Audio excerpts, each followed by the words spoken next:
नमस्कार। माध्यमिक शिक्षा विभाग उत्तर प्रदेश के ई लर्निंग प्रोग्राम में मैं वंदना रस्तोगी, प्रवक्ता भूगोल, राजकीय इंटर कॉलेज त्योड़ी गाजियाबाद से आप सभी बच्चों का बहुत बहुत स्वागत करती हूँ। बच्चों, आज हम कक्षा 11 में भूगोल विषय में भौतिक भूगोल के मूल सिद्धांत का अध्याय 11 वायुमंडल में जल पढ़ेंगे और आज हम इसमें पार्ट 1 पढ़ेंगे और इस अध्याय की रूपरेखा इस प्रकार से है। हमारे इस अध्याय में जो हम पहला टॉपिक पढ़ेंगे वो पढ़ेंगे आर्द्रता, जिसके अंतर्गत आर्द्रता क्या होती है, कितने प्रकार की होती है और आर्द्रता के मुख्य स्रोत क्या होते हैं, इसके बारे में जानेंगे। नेक्स्ट टॉपिक रहेगा वाष्पीकरण तथा संघनन। इसमें हम वाष्पीकरण और संघनन की प्रक्रिया को विस्तार से जानेंगे। अगला रहेगा संघनन के विविध रूप। इसके पश्चात हम पढ़ेंगे बादलों के बारे में और बादलों की उत्पत्ति कैसे होती है, बादल कितने प्रकार के होते हैं, इसके बारे में हम जानेंगे। नेक्स्ट हमारा रहेगा वर्षण। इसमें हम वर्षण के बारे में विस्तार से पढ़ेंगे और इसके पश्चात जो हमारा अगला टॉपिक रहेगा वो रहेगा वर्षा के विभिन्न प्रकार, जिसमें हम 3 प्रकार की वर्षा पढ़ेंगे, चक्रवातीय वर्षा, संवहनीय वर्षा और पर्वतकृत वर्षा के बारे में। और इस अध्याय में लास्ट हमारा टॉपिक रहेगा संसार में वर्षा का वितरण, जिसमें हम वर्षा के वितरण को विस्तार से समझेंगे, साथ ही साथ हम मानचित्र पर भी समझेंगे। तो चलिए बच्चों, हम अपना अध्याय शुरू करते हैं।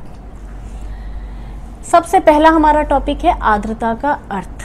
जैसा कि हम सभी जानते हैं और आपके अध्याय का भी नाम है वायुमंडल में जल, और हमने पिछले अध्याय 8 में भी पढ़ा था कि वायुमंडल में विभिन्न गैसों के साथ जल वाष्प की भी मात्रा कुछ प्रतिशत विद्यमान रहती है। तो ये जो वायुमंडल में जल वाष्प की मात्रा है, इसी को हम आर्द्रता कहते हैं। वायुमंडल में जल का आधार यही आर्द्रता है। मतलब हमारे वायुमंडल में जो जल पहुंच रहा है उसका आधार यही आर्द्रता या जल वाष्प है। और मौसम की परिघटनाओं में जल वाष्प का महत्वपूर्ण योगदान होता है। जो हमारे मौसम की परिघटनाएं होती हैं उसमें इस जल वाष्प की बहुत महत्वपूर्ण भूमिका होती है, क्योंकि वर्षा होना, हिमपात होना, ओस पड़ना, हम कोहरा भी देखते हैं, तो इन सब में जल वाष्प का बहुत इम्पोर्टेंट रोल होता है। वायुमंडल में जल वाष्प का अनुपात 0 से 4% तक होता है। वायुमंडल में ये प्रतिशत जो है घटता बढ़ता रहता है और इसका अनुपात 0 से 4% के बीच रहता है। क्यों होता है, इसको हम आगे समझेंगे। जल जो है, जैसा कि हम सभी जानते हैं, 3 अवस्थाओं में पाया जाता है, ठोस, द्रव और गैस के रूप में। ठोस के रूप में आप देख रहे हैं ये हिम के रूप में है, चित्र में देख रहे हैं। द्रव के रूप में ये पानी के रूप में है और गैसीय अवस्था में ये जल वाष्प के रूप में हमारे वायुमंडल में पाया जाता है। अब बात करते हैं आर्द्रता के स्रोत। बच्चों, हम ये कह देते हैं कि वायुमंडल में जल है, बट वो जल या आर्द्रता हमारे वायुमंडल में आई कहाँ से, मतलब उसको लाने के कौन कौन से स्रोत हैं। तो वो स्रोत इस प्रकार से हैं। सबसे जो मुख्य स्रोत है वो है पृथ्वी के 3/4 भाग पर फैले हुए महासागर। सबसे बड़े ये स्रोत हैं। अन्य स्रोत हैं लघु जल राशियाँ, नदियाँ, तालाब, झीलें आदि और वनस्पतियाँ। ये भी गौण स्रोत हैं और ये भी वायुमंडल में जल वाष्प की पूर्ति करने में सहायक होते हैं। वायुमंडल, महासागरों तथा महाद्वीपों के बीच जल का लगातार आदान प्रदान, वाष्पीकरण, वाष्पोत्सर्जन, संघनन एवं वर्षा की प्रक्रिया द्वारा होता रहता है। और ये किस तरीके से होता है, इस चित्र के माध्यम से हम इसे समझेंगे। देखिए बच्चों, आप ये चित्र में देख रहे हैं, ये महासागर दिखाए गए हैं, ये लघु जल राशियां हैं और ये जो अब वनस्पतियां हैं आप ये भी देख रहे हैं। यहाँ ये सूर्य की किरणें समुद्र की सतह पर सीधे पड़ रही हैं, जिससे तापमान बढ़ने के फलस्वरूप क्या हो रहा है, पानी गर्म होकर भाप के रूप में परिवर्तित हो रहा है और यही जलवाष्प ऊपर जाकर संघनन की प्रक्रिया द्वारा बादलों का निर्माण करती हैं। और ये संघनन की प्रक्रिया क्या है, वाष्पीकरण क्या है, इसको हम आगे विस्तार से समझेंगे। और इसी तरीके से ये पेड़ पौधों से भी आप ग्रीन एरो देख रहे हैं, ये ऊपर की ओर वाष्पोत्सर्जन या इंग्लिश में हम इसे ट्रांसपिरेशन कहते हैं, ये प्रोसेस भी कंटिन्यूसली चल रही है और ये ऊपर जा रहे हैं। ऊपर जाकर वायु जो है वो ठंडी हो रही है और ठंडी होने से क्या है, संघनन या कंडेंसेशन की प्रोसेस हो रही है, जिससे बादलों का निर्माण हो रहा है। और जब ये बादल बहुत अधिक मात्रा में हो जाते हैं, भारी हो जाते हैं, तो वो वर्षा के रूप में बरसने लगते हैं और ये वर्षा फिर वापस, देखिए चित्र में आपको दिख रहा है, पुनः इन जल राशियों में वापस आ रही है। इस प्रकार ये जो चक्र है निरंतर चलता रहता है और इसी तरीके से वायुमंडल, महासागरों तथा महाद्वीपों के बीच जल का लगातार आदान प्रदान होता रहता है। अगला हमारा है तापमान तथा आर्द्रता का संबंध। बच्चों, तापमान और आर्द्रता के संबंध को जानना बहुत ज़रूरी है कि किस तरीके से तापमान परिवर्तित होता है तो आर्द्रता की मात्रा भी घटती बढ़ती रहती है। इसको हम चित्र के माध्यम से समझेंगे। देखिए, आप ये चित्र देख रहे हैं, इसमें एक्स एक्सिस पर आप तापमान देख रहे हैं जिसे डिग्री फ़ारेनहाइट में दर्शाया गया है और ये वाई एक्सिस पर आर्द्रता दिखाई गई है। और यहाँ क्या हो रहा है, चित्र में आप ये लाल जो देख रहे हैं, ये तापमान और आर्द्रता के संबंध को ये कर्व प्रदर्शित कर रहा है। कैसे हो रहा है, देखिए, जब यहाँ 20 डिग्री फ़ारेनहाइट थी तो आर्द्रता इतनी थी, टेम्परेचर और बढ़ा, आर्द्रता की मात्रा बढ़ गई। इस प्रकार से क्या होता है, वायुमंडलीय तापमान एवं उसकी आर्द्रता में प्रत्यक्ष संबंध होता है। प्रत्यक्ष संबंध से मतलब है एक चीज़ बढ़ रही है तो दूसरी भी बढ़ेगी, यानी कि तापमान बढ़ा, आर्द्रता भी बढ़ेगी, तापमान घटेगा, आर्द्रता भी घटेगी। वायु में ताप परिवर्तन के कारण आर्द्रता का प्रतिशत घटता बढ़ता रहता है, ये भी हमने जान लिया। तापमान बढ़ा, आर्द्रता बढ़ी, तापमान घटेगा तो आर्द्रता भी उसके अनुसार घटती जाएगी। अब हमारा अगला टॉपिक है इसमें संतृप्त वायु। ये टर्म हम बार बार पढ़ेंगे और हमें ये जानना जरूरी है कि वायु संतृप्त कैसे होती है। जब किसी निश्चित तापमान पर वायु में जलवाष्प की मात्रा वायु की क्षमता के अनुसार उपस्थित होती है, तब ऐसी दशा में वायु को संतृप्त कहते हैं। हम सभी जानते हैं कि वायु में जो जलवाष्प ग्रहण करने की एक क्षमता होती है, इसको एक उदाहरण से समझ सकते हैं कि आप एक गिलास पानी लें और उसमें नमक को घोलते जाएं, तो ऐसा एक दशा आएगी कि नमक घुलना बंद हो जाएगा। तब जो उससे सॉल्यूशन बनेगा हम उसे कहते हैं सैचुरेटेड सॉल्यूशन। ठीक यहाँ पर भी यही हो रहा है कि वायु की भी एक अपनी अधिकतम क्षमता है और उससे ज़्यादा जलवाष्प को वो अपने में ग्रहण नहीं कर सकती है। तो जिस निश्चित तापमान पर वायु में जलवाष्प की मात्रा उसकी पूर्ण क्षमता के अनुसार होती है, तब हम ऐसी वायु को कहते हैं संतृप्त वायु या सैचुरेटेड एयर। अब वायु संतृप्त कैसे होती है इसको जान लेते हैं। बच्चों, वायु दो प्रकार से संतृप्त होती है। पहला है वायु के तापमान के स्थिर रहने पर उसमें जलवाष्प की मात्रा में वृद्धि करने पर। देखिए, यहाँ क्या है, वायु के तापमान को स्थिर रहने पर, अगर मान लीजिए वायु का तापमान स्टेबल है, यहाँ पर 60 डिग्री फ़ारेनहाइट है और यहाँ जो इसका ये लाल पॉइंट देख रहे हैं आप, ये संतृप्त होने की अवस्था है। अगर हम तापमान को स्थिर रखें, घटाएं या बढ़ाएं नहीं, तो संतृप्त अवस्था में लाने के लिए हमें क्या करना पड़ेगा, वायु में हमें जलवाष्प की मात्रा को यहाँ से इतना यहाँ पहुँचाना पड़ेगा। तो क्या है, तापमान स्थिर है तो हमें वायु में जलवाष्प की मात्रा को वृद्धि करनी पड़ेगी। दूसरा तरीका है जलवाष्प की मात्रा स्थिर रहने पर वायु के तापमान को कम करके। मतलब यदि जलवाष्प की मात्रा स्थिर है तो हमें क्या करना पड़ेगा, यदि तापमान यहाँ है तो उसको सैचुरेशन पॉइंट पर हमें यहाँ लाना पड़ेगा। तो इस प्रकार से इन दो तरीकों से वायु संतृप्त होती है और प्रकृति में वायु को अधिकतर दूसरे प्रकार से संतृप्त होने का अवसर मिलता है। मतलब जलवाष्प की मात्रा स्थिर रहती है और वायु के तापमान में ही परिवर्तन होता है। नेक्स्ट है हमारा ओसांक या ड्यू पॉइंट। आप लोग इस अध्याय में ओसांक को भी बार बार पढ़ेंगे, तो ओसांक क्या होता है चलिए इसे जान लेते हैं। जिस तापमान पर वायु संतृप्त होती है उस तापमान को ही वायु का उष्मांक कहते हैं। संतृप्त वायु अभी आपने समझा कि अपनी क्षमता के अनुसार यदि वायु में जल वाष्प की मात्रा विद्यमान है तो वो संतृप्त वायु कहलाती है, और जिस तापमान पर वायु संतृप्त हो रही है उसे ही हम वायु का उष्मांक कहेंगे। यदि वायु का तापमान उसके उष्मांक से कम हो जाता है, मतलब वायु का तापमान कम हो रहा है, तो अतिरिक्त जल वाष्प का संघनन होने लगता है। कभी कभी वायु में संघनन केंद्रकों के अभाव में उष्मांक पर संघनन प्रक्रिया प्रारंभ नहीं होती। ऐसी स्थिति में संघनन क्रिया का आरंभ उष्मांक से कई अंश नीचे तापमान पर होता है। मतलब जो संघनन की प्रक्रिया हो रही है उसके लिए संघनन केंद्रकों का होना बहुत जरूरी है। संघनन केंद्रक कौन से होते हैं? जैसे नमक के कण, धूल और धुएं के कण। यदि कई बार होता है कि वो संघनन के केंद्रक नहीं है या बहुत कम है, तो बहुत ज़्यादा नीचे तापमान पर संघनन की प्रक्रिया संपन्न होती है। अगला है आर्द्रता के प्रकार। आर्द्रता के प्रकारों को जान लेते हैं। ये आर्द्रता मुख्यतः दो प्रकार की होती है। पहला है हमारा निरपेक्ष आर्द्रता और दूसरी है सापेक्ष आर्द्रता। क्या होती है इसको जानते हैं। पहला है निरपेक्ष आर्द्रता। वायुमंडल में मौजूद जलवाष्प की मात्रा को निरपेक्ष आर्द्रता कहते हैं।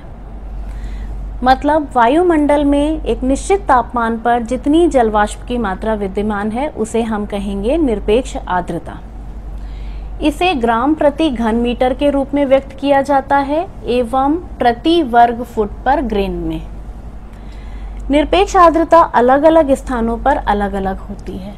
मतलब सभी जगह निरपेक्ष आर्द्रता एक सी नहीं होती है, क्योंकि अभी हमने पढ़ा था कि आर्द्रता और तापमान का एक निश्चित संबंध होता है, उनमें प्रत्यक्ष संबंध होता है।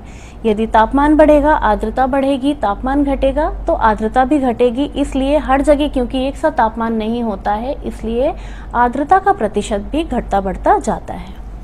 अब बात करते हैं सापेक्ष आर्द्रता की।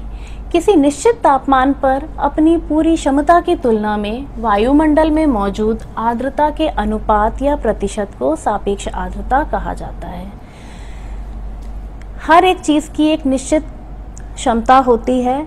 जैसे कि इसको उदाहरण से समझ सकते हैं, यदि आपकी परीक्षा होती है और 100 नंबर का अंक है तो आप उसमें 100 से अधिक अंक नहीं ला सकते हैं, वो उसकी मैक्सिमम लिमिट है।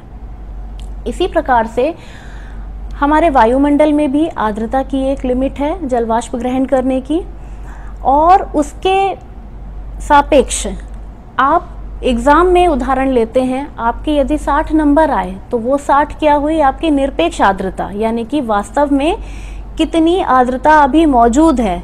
आर्द्रता तो 60 तक है, लेकिन क्या है कि 100 तक वो हो सकती है।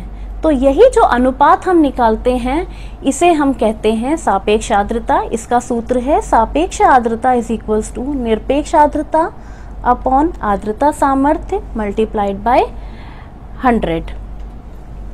इसको एक उदाहरण से समझेंगे।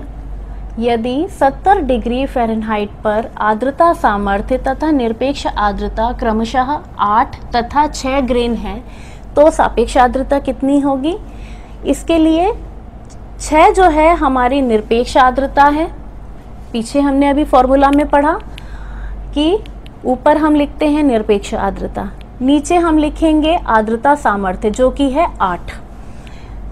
6 डिवाइडेड बाय 8, इसको हम मल्टीप्लाई करेंगे 100 से, तो हमारी आर्द्रता सापेक्ष आर्द्रता हो गई 75% या 3/4 या 3:4। तो इस प्रकार से हम सापेक्ष आर्द्रता को कैलकुलेट कर सकते हैं, और सापेक्ष आर्द्रता को हम हमेशा प्रतिशत या अनुपात में ही प्रदर्शित करते हैं। सापेक्ष आर्द्रता महाद्वीपों पर सबसे कम तथा महासागरों पर सबसे अधिक होती है। क्यों होती है? क्योंकि अभी हमने जाना था कि आर्द्रता का मुख्य स्रोत ही हमारे महासागर हैं, इसलिए महासागरों पर ये आर्द्रता सबसे अधिक पाई जाती है।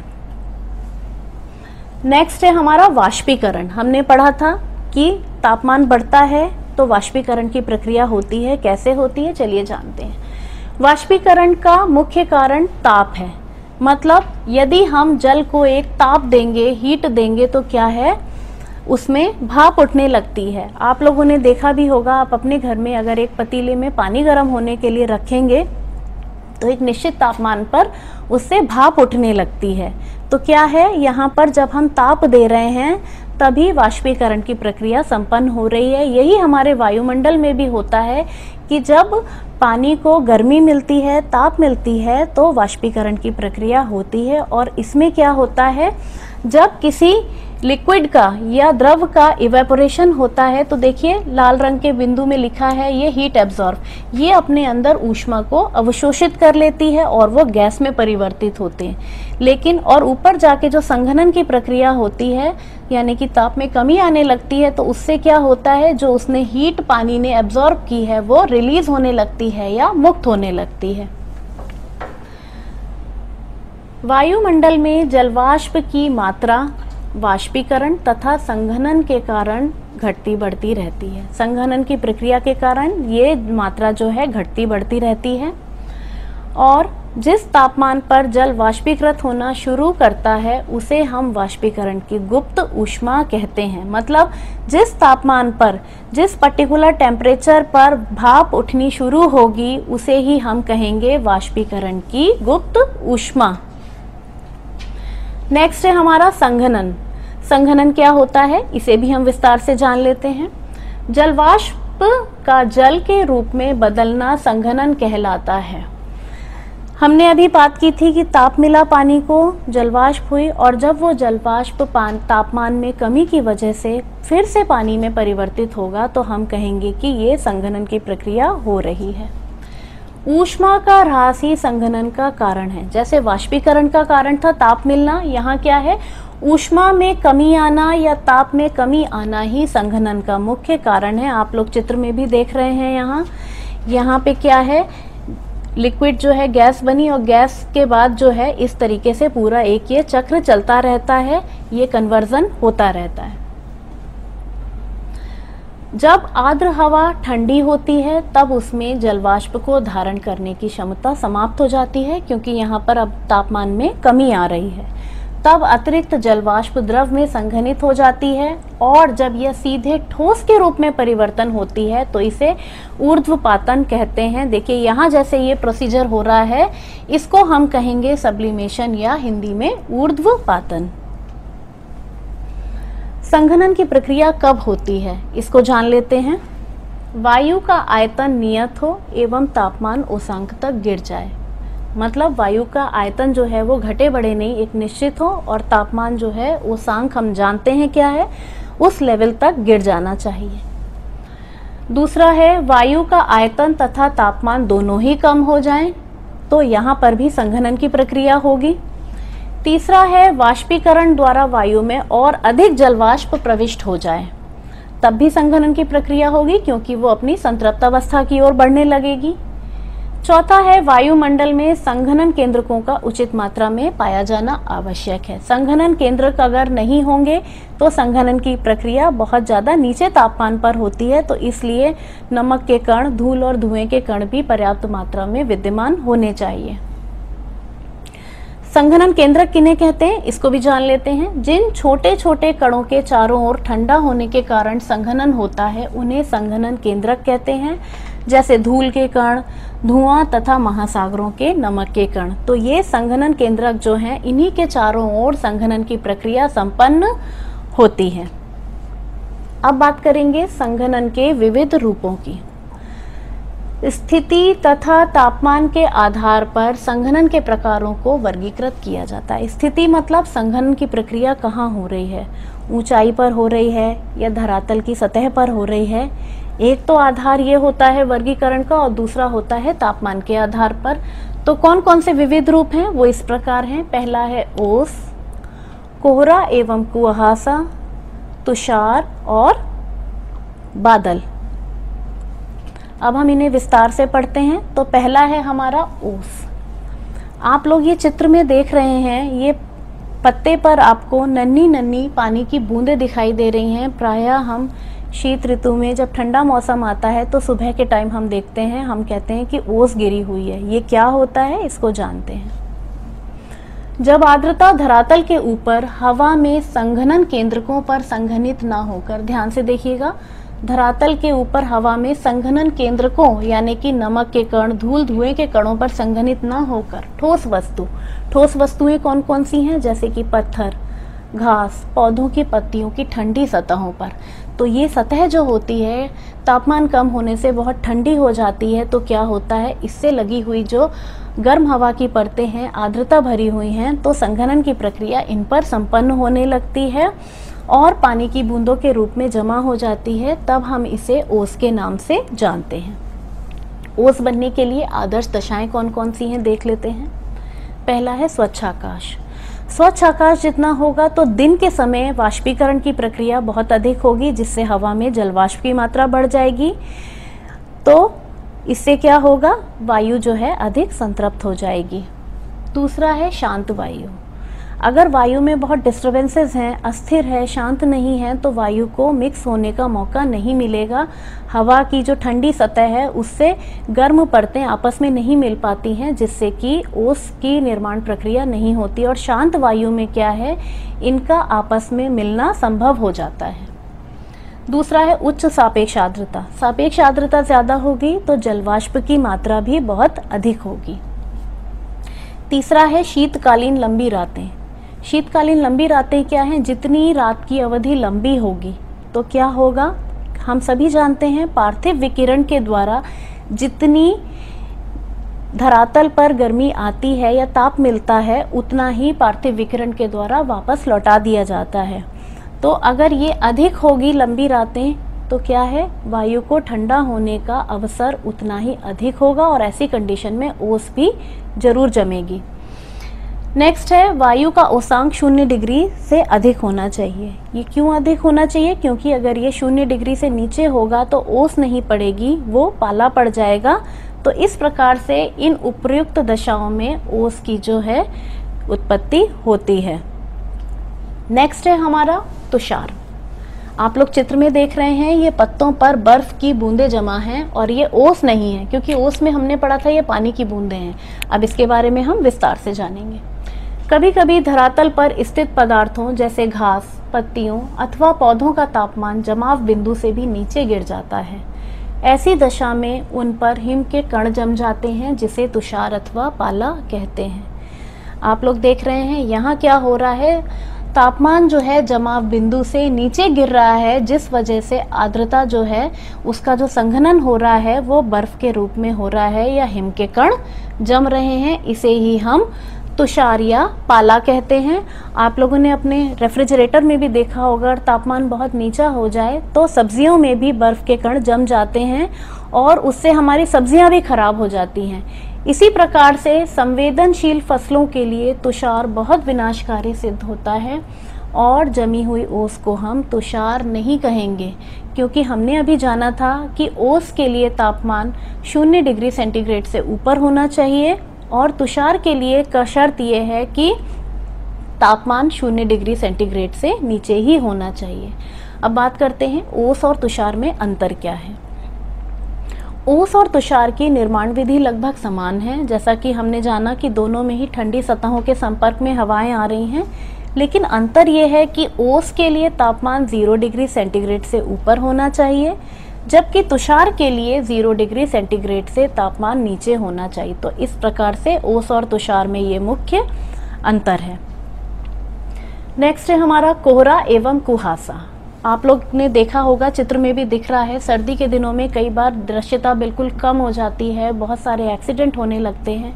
क्यों होता है ये, क्यों बनता है, कैसे बनता है, इसके बारे में जानते हैं।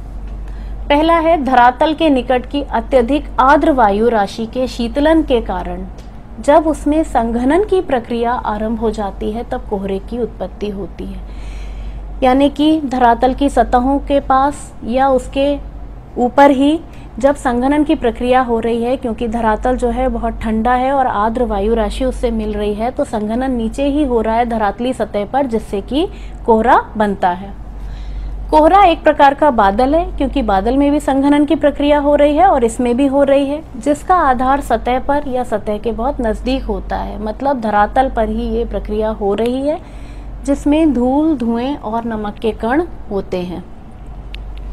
इन केंद्रकों के चारों ओर संघनन की क्रिया होती है। हमने अभी बात की थी कि ये संघनन के केंद्रक जो नमक, धूल, धुएं के कण हैं वो भूमिका निभाते हैं और वो सपोर्ट करते हैं संघनन की प्रक्रिया में। इसके लिए वायु का तापमान ओसांक से नीचे गिर जाना आवश्यक है, ये इसकी एक शर्त है। कोहरे एवं कुहासे में दृश्यता 0 से कम हो जाती है, मतलब दोनों में ही दृश्यता जो है बहुत कम हो जाती है। नगरीय एवं औद्योगिक क्षेत्रों में धुएं की अधिकता के कारण संघनन केंद्रकों की मात्रा भी अधिक होती है, जो कोहरे एवं कुहासे को बनाने में मदद करते हैं। जो नगरीय क्षेत्र हैं, हमने देखा है कि धूल, धुआं, पॉल्यूशन वहाँ इतना ज़्यादा है कि वो न्यूक्लियस का काम करते हैं और उनमें बहुत ज़्यादा संघनन की प्रक्रिया जो है आसानी से होती है। तो इस प्रकार से नगरीय क्षेत्रों में जो हम देखते हैं संघनन ज़्यादा हो रहा है इन केंद्रकों की वजह से, तो कोहरा अक्सर छा जाता है। और स्पेशली औद्योगिक क्षेत्रों में कोहरा और धुआं मिलने से जो निर्मित होता है उसे हम कोहरा नहीं कहते हैं, धूम्र कोहरा बनते हैं। देखिए यहाँ स्मोक और फॉग मिलने से स्मॉग बन रहा है।